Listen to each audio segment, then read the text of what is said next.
Hola a todos. En este vídeo os voy a hablar de Rusia en la segunda mitad del siglo XIX y primeros años del siglo XX.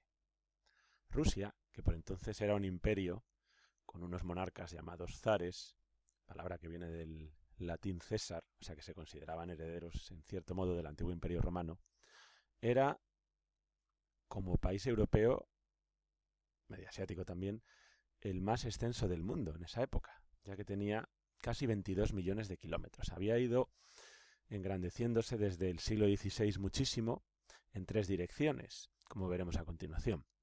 Estáis viendo su escudo, en el que se ve claramente un águila de dos cabezas que mira al este y al oeste. Era un imperio, por tanto, tanto europeo como asiático. Eso hacía que estuviera poblado por nacionalidades y etnias muy distintas, igual que el imperio austrohúngaro. Los que predominaban eran los rusos de origen eslavo. Era una monarquía absoluta que se llamaba autocrática, ya que el zar gobernaba con todos los poderes en sus manos y por derecho divino, de manera que podía decretar prácticamente lo que le viniera en gana. A sus decretos se les llamaban ukases. Ya digo que se había expandido bastante desde el siglo XVI, pero fue sobre todo desde el Congreso de Viena cuando comenzó su gran periodo de expansión. Una expansión, nos decía, en tres direcciones: hacia Asia, en la que va conquistando toda Siberia poco a poco y llega a los confines de China, al norte, a Manchuria, incluso ocupa la isla de Sajalín ya en el Pacífico. Por otro lado, al sur, entrando en Asia Central, en el llamado Turquestán, que es hoy en día la zona de Uzbekistán, Tayikistán, Kirguistán y Azerbaiyán, en la que va a chocar en esa zona con los ingleses, en el llamado Gran Juego por Asia Central, ya que los ingleses desde la India también estaban interesados en esa zona. Y finalmente, hacia el oeste, dominando sobre todo Finlandia y Polonia, que a pesar de haber intentado con Napoleón independizarse, estaba desde el siglo XVIII desaparecida como antiguo reino y repartida entre rusos, austriacos y prusianos. También la zona lindante con Rumanía, Besarabia, con cierta riqueza petrolífera, había caído en manos de Rusia. Pues aquí podéis ver esa expansión. Hombre, sobre todo destaca la de Siberia, que se lleva a cabo entre los siglos XVI y XVII, aunque era una zona pobre, poco poblada y con grandes recursos, pero aún muy poco explotada hasta el siglo XIX. Os recuerdo que los rusos cruzaron el mar de Bering y llegaron a ocupar Alaska, pero equivocadamente se la vendieron a Estados Unidos a mediados del siglo XIX en una grave metedura de pata. Aprovechamos este mapa para ver los zares de Rusia en el siglo XIX, empezando por el de la época de Napoleón. Alejandro I organizó con Metternich el Congreso de Viena, siguiendo por Nicolás I, durante cuyo reinado tampoco pasó gran cosa, aunque sí que comenzó la expansión por esa central, y luego ya los del periodo que estamos viendo en este tema, que son los Alejandros, Alejandro II, del que destacaremos ahora su importancia, y Alejandro III, y finalmente Nicolás II, que aquí no aparece. Vamos ahora con Alejandro II. Este zar murió asesinado en un atentado revolucionario, el clásico bombazo hecho por anarquistas o nihilistas en ese siglo.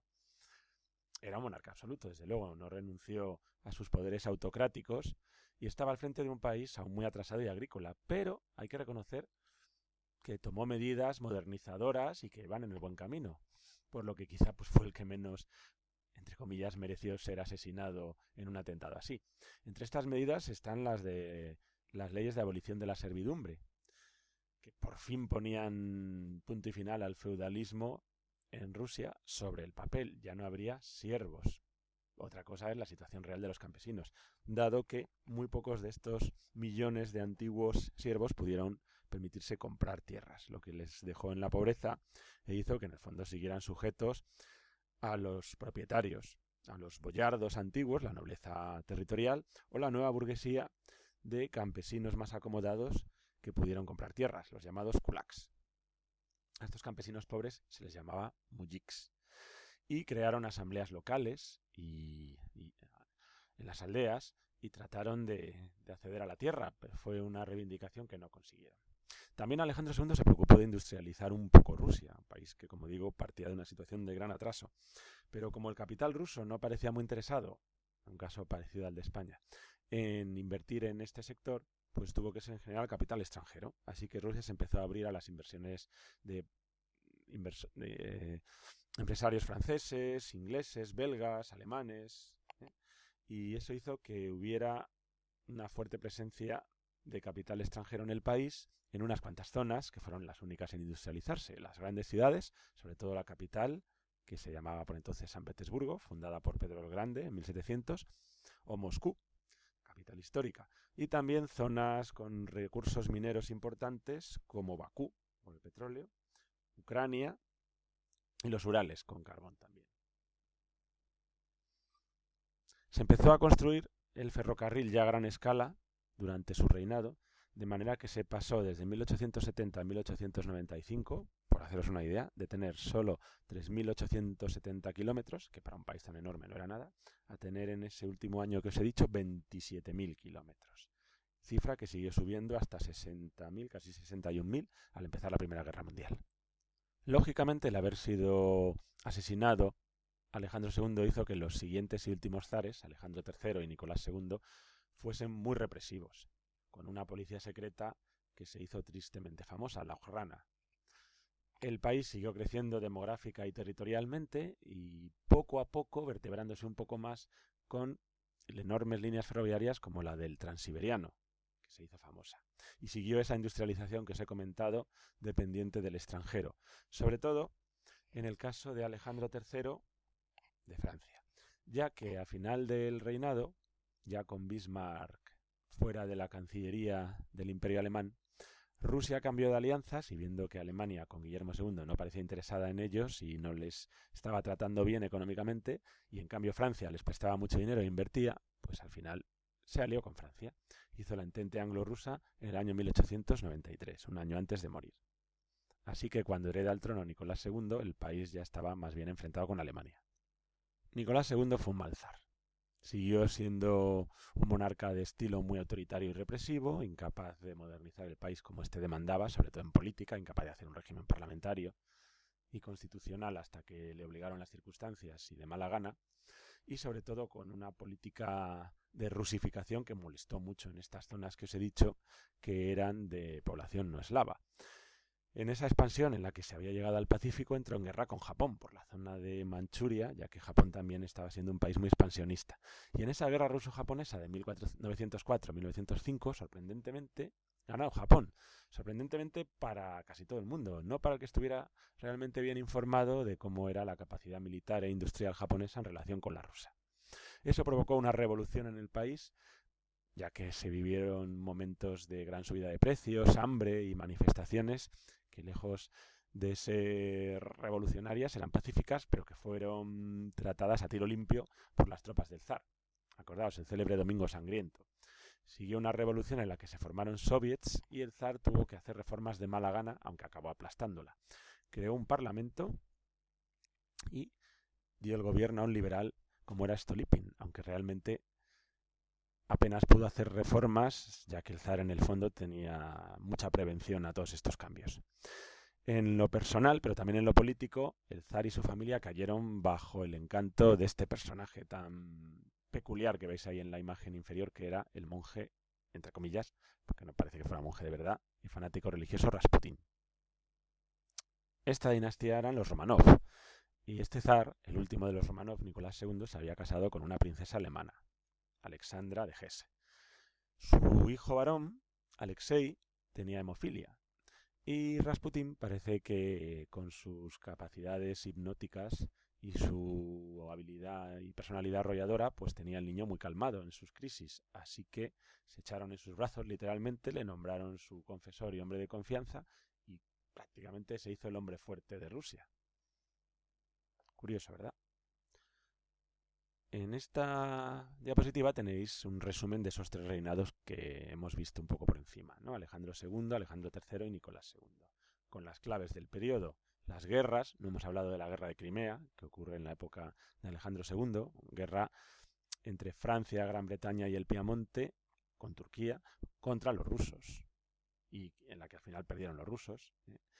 Y luego, pues lo que os he comentado de esa política de rusificar el país, sobre todo llevada a cabo por Alejandro III y Nicolás II, con la enseñanza y la cultura como instrumentos para esclavizar y rusificar a una población que no lo era.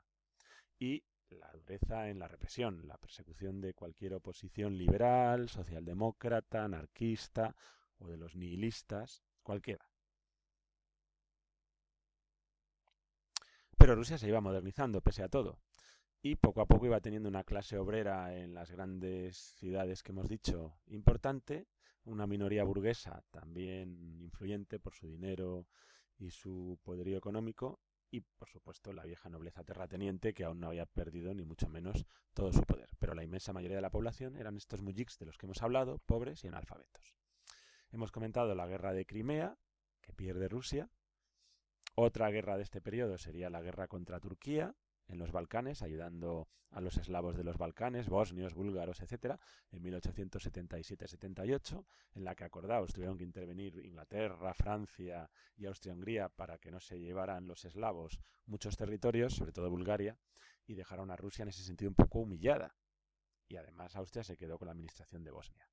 Y hemos hablado también de la guerra ruso-japonesa. O sea que, como veis, las guerras no le salen nada bien a Rusia en este periodo. Para una que ganan, la del 77-78, no consiguen obtener apenas en ella nada. Imágenes de la Rusia del periodo. Aquí veis a los mujiks, que no tenían ni para comprarse unos zuecos o unos zapatos un poco decentes. Pobrísimos, muy analfabetos, muy supersticiosos y leales al zar en principio. Aunque poco a poco el anarquismo se va extendiendo entre ellos y van reclamando, pues, sobre todo, pan y tierra, como es lógico. Imágenes de Siberia, en esa época, una zona muy pobre, lo veis, con cabañas de madera y esta población mujik. El contraste con las grandes capitales, con un San Petersburgo helado, pero más modernizado, o Moscú, y ya con los elementos de modernidad, puentes de hierro, zeppelins, estaciones de ferrocarril, e imágenes que parecen sacadas de cualquier capital del resto de Europa. Imágenes aquí abajo del Kremlin y de plazas importantes de Moscú. Esta es la última familia real rusa, los Romanov, en la época de Nicolás II, con su esposa Alexandra y sus hijos. Estas son imágenes de la guerra ruso-japonesa, en la que se lucha por la zona que está, como veis, en torno a al Golfo Bahía de Corea, la zona del sur de Manchuria, con Port Arthur como principal fortaleza y que va a ganar Japón. Tropas rusas, cosacas y tropas de artillería, e imágenes tanto en este caso de los japoneses, fotos y alguna crónica un poco exagerada de los asaltos a fortalezas. El Domingo Sangriento, aquí veis la manifestación pacífica que dio origen a esto y la guardia del zar preparada para ir contra ellos y enseguida para hacer descargas que mataron a decenas de manifestantes. Y este es Stolypin, otro político ruso que murió asesinado, en este caso un hombre de ideas liberales, reformistas, que podría haber modernizado el país si le hubieran dejado tiempo y manos libres. Bueno, pues esto ha sido todo respecto a Rusia. Espero que os haya sido útil este vídeo sobre un país, pues, muy plural, ¿no? Un país que tenía un 80% de eslavos, pero en el que había muchísimas minorías. Pues os puedo enumerar un poco así por encima: turcos, polacos, bielorrusos, lituanos, letones, alemanes, caucasianos, georgianos, armenios, iraníes, mongoles. Como veis, muy parecido al Imperio Austrohúngaro. Por cierto, del que hablaremos en un último vídeo. Hasta luego.